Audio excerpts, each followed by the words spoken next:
신앙생활을 하다 보면 어느 순간 마음이 불편해질 때가 있습니다.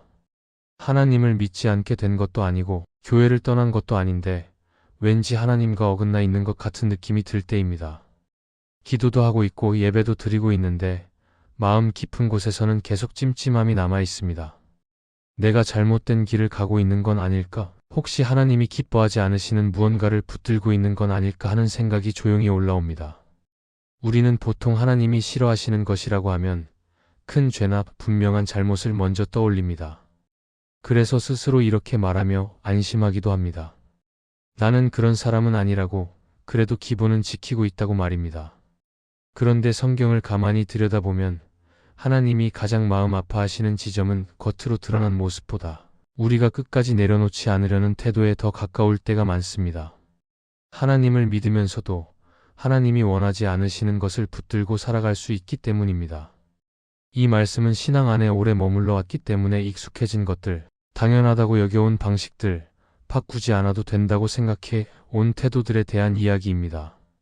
하나님은 우리가 완벽해지기를 기다리시는 분이 아니라 내려놓을 줄 알고 방향을 바꿀 줄 아는 사람으로 살아가기를 원하십니다.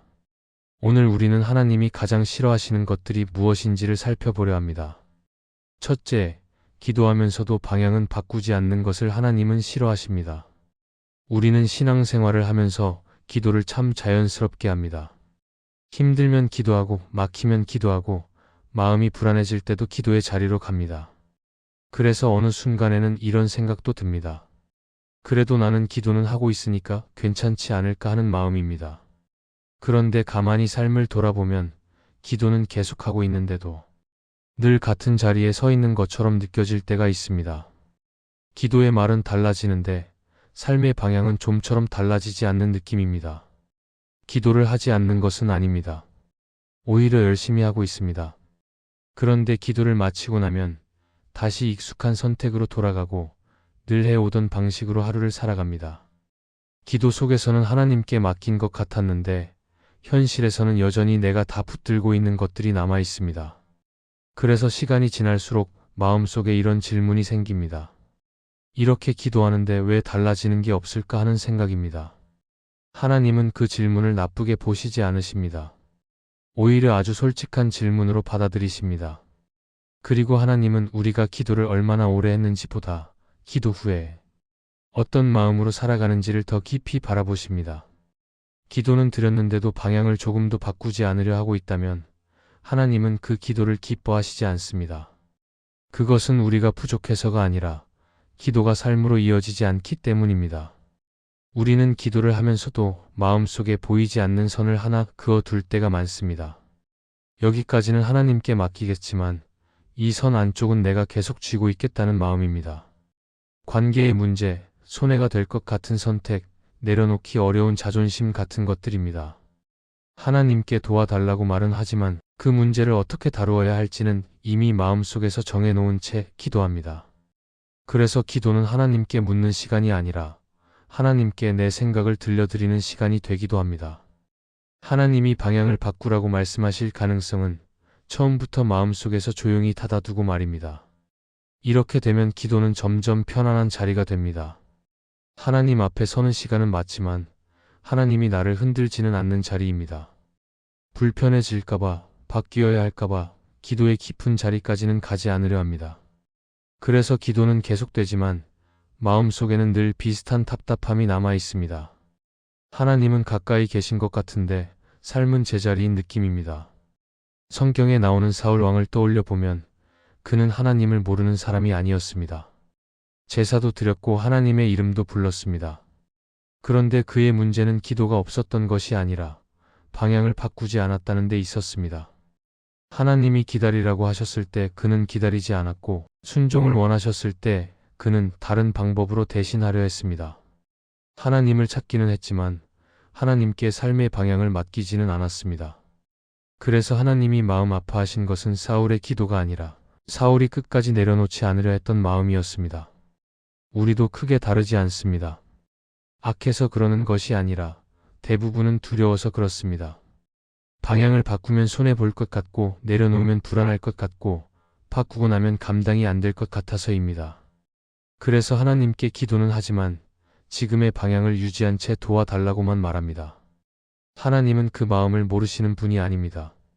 그래서 억지로 바꾸라고 밀어붙이시지 않습니다. 다만 기다리십니다. 우리가 아주 조금이라도 마음을 열기를, 아주 작은 방향이라도 틀어보기를 기다리십니다. 진짜 기도는 기도의 자리에서 끝나지 않습니다. 기도를 마친 뒤에도 계속 마음에 남는 불편함, 자꾸 떠오르는 찜찜함, 쉽게 지나가지 않는 말씀이 있다면 그것이 바로 방향을 이야기하고 계시는 하나님의 신호일 수 있습니다. 하나님은 큰 결단보다 작은 움직임을 먼저 기뻐하십니다. 완벽하게 바꾸지 못해도 괜찮고 한 번에 내려놓지 못해도 괜찮습니다. 다만 기도의 자리에서 느낀 그 마음을 외면하지 않고 아주 조금이라도 방향을 옮겨보려는 선택을 기다리십니다. 하나님이 싫어하시는 것은 기도가 없는 삶이 아니라 기도를 하면서도 끝까지 바뀌지 않으려는 마음입니다. 반대로 하나님이 기뻐하시는 것은 아직 많이 부족해도 방향을 바꾸려는 마음입니다. 느려도 괜찮고 서툴러도 괜찮습니다. 기도의 자리에서 하나님이 짚어주신 방향을 향해 아주 작은 한 걸음을 옮기기 시작할 때 하나님은 그 걸음을 귀하게 보시고 다시 우리와 함께 길을 걸어주실 것입니다.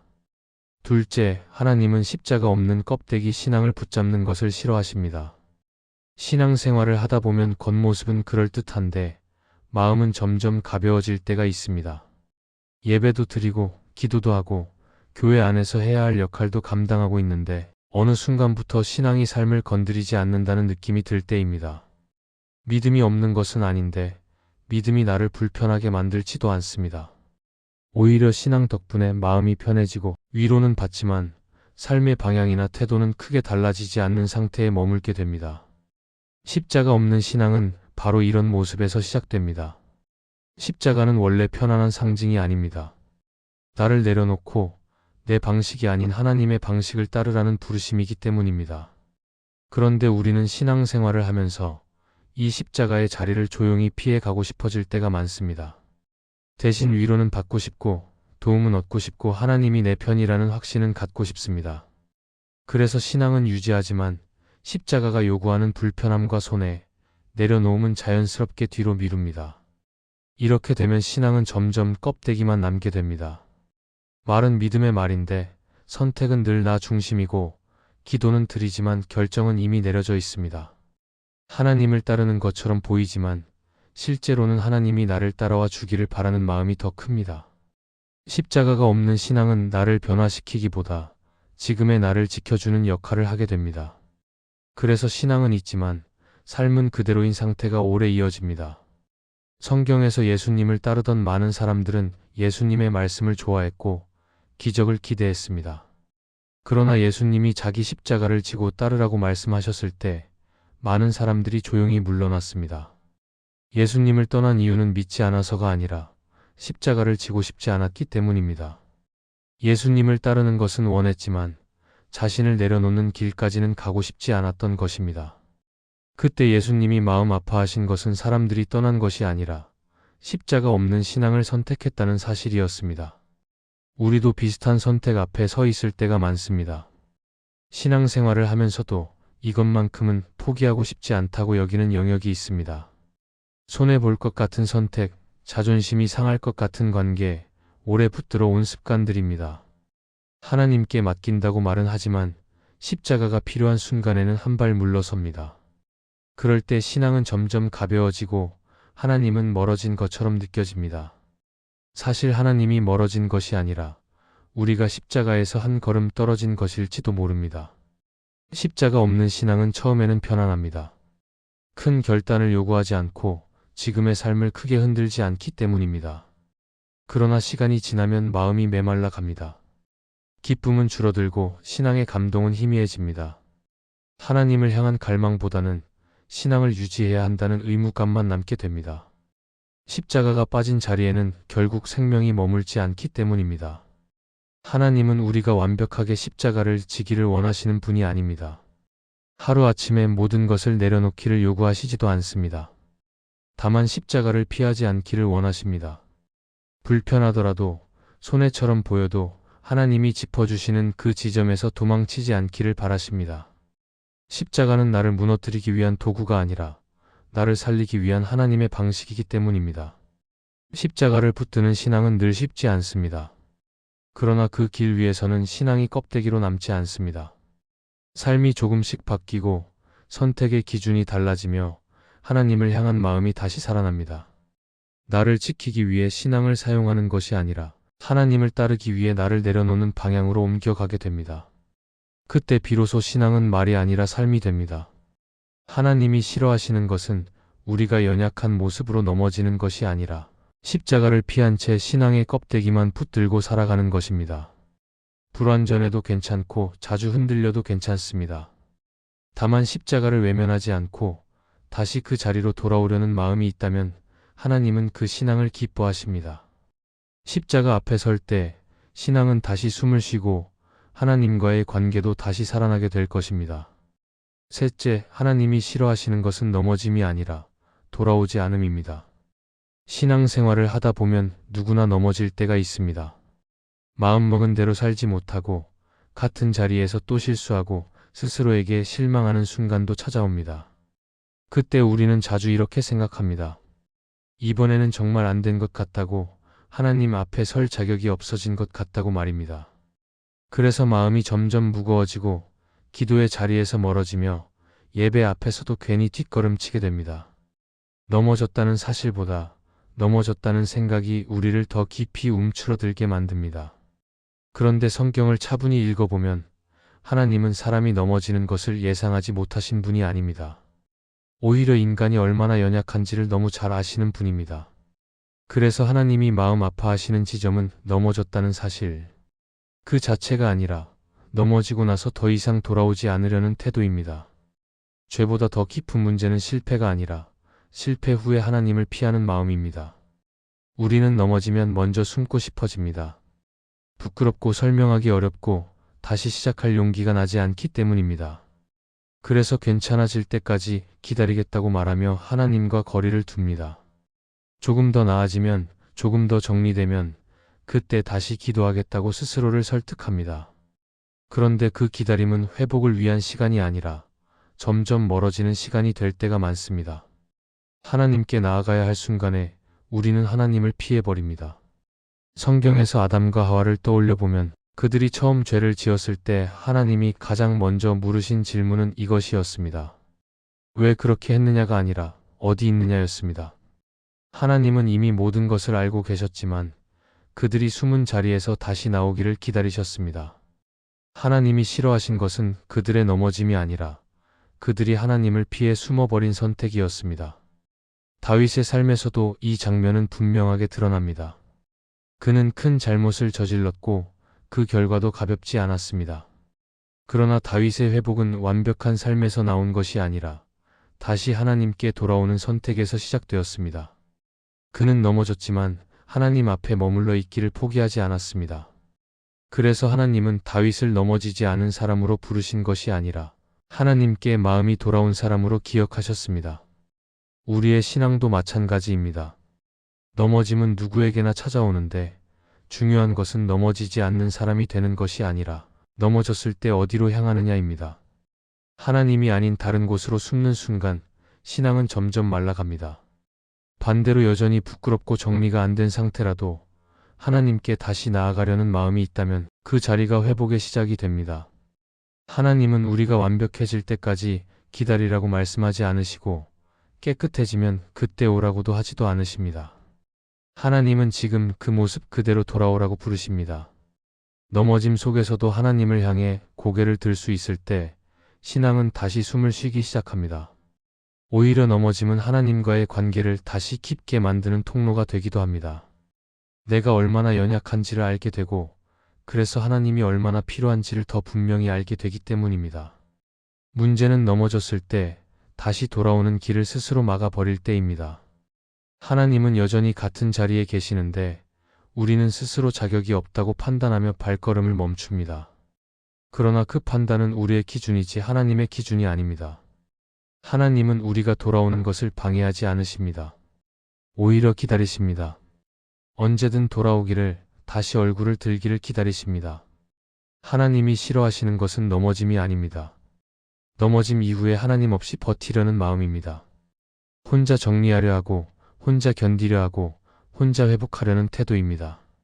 반대로 하나님이 기뻐하시는 것은 여전히 부족하지만, 여전히 엉켜 있지만, 다시 하나님께 향하려는 마음입니다.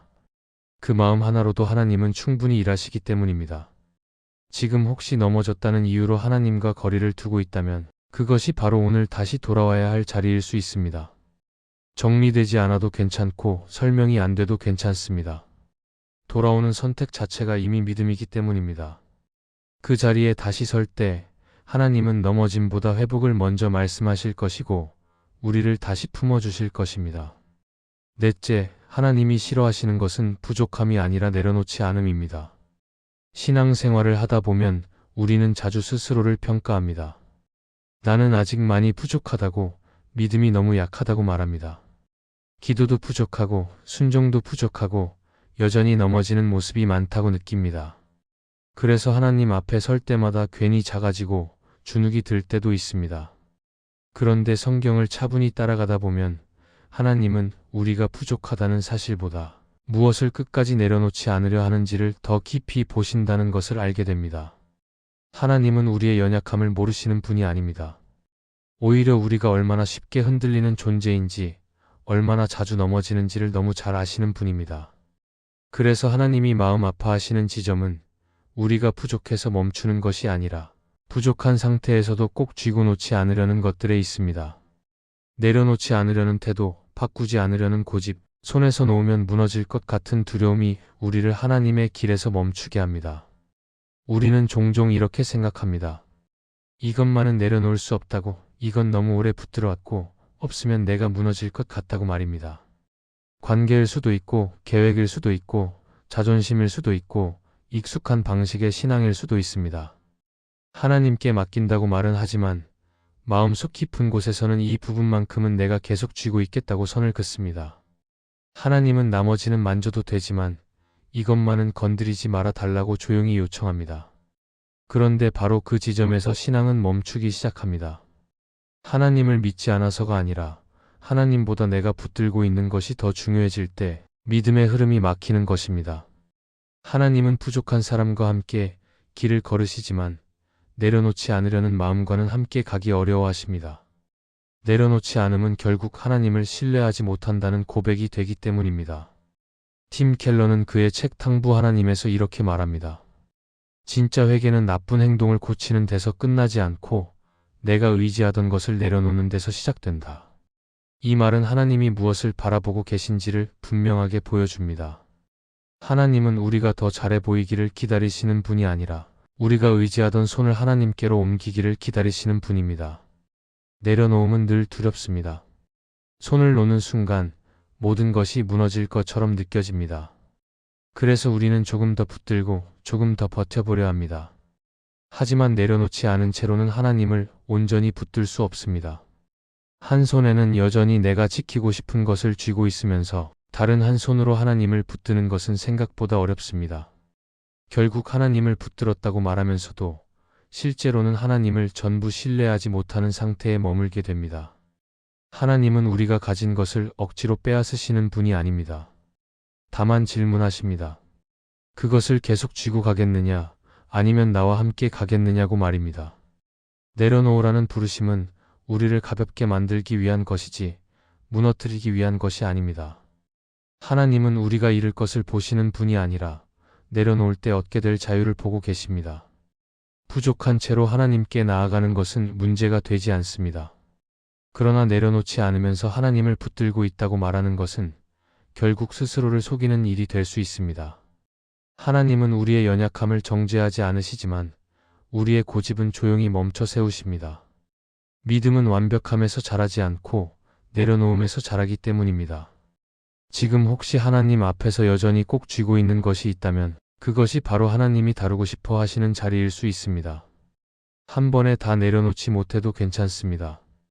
다만 손을 조금 느슨하게 풀어보는 선택은 필요합니다. 그 작은 내려놓음 위에서 하나님은 다시 길을 열어주시고 멈췄던 믿음을 다시 흐르게 하실 것입니다. 오늘의 말씀이 은혜가 되셨다면 댓글에 아멘이라고 적어주시면 감사하겠습니다. 여러분들이 남겨주시는 댓글은 정말 큰 힘이 됩니다. 그리고 여러분들이 눌러주시는 좋아요와 구독도 큰 힘이 됩니다. 오늘도 함께 해주셔서 감사합니다. 기도하겠습니다. 하나님, 오늘 말씀 앞에서 부족함을 두려워하지 않고 내려놓지 못한 마음을 정직하게 주님께 내어드리게 하옵소서.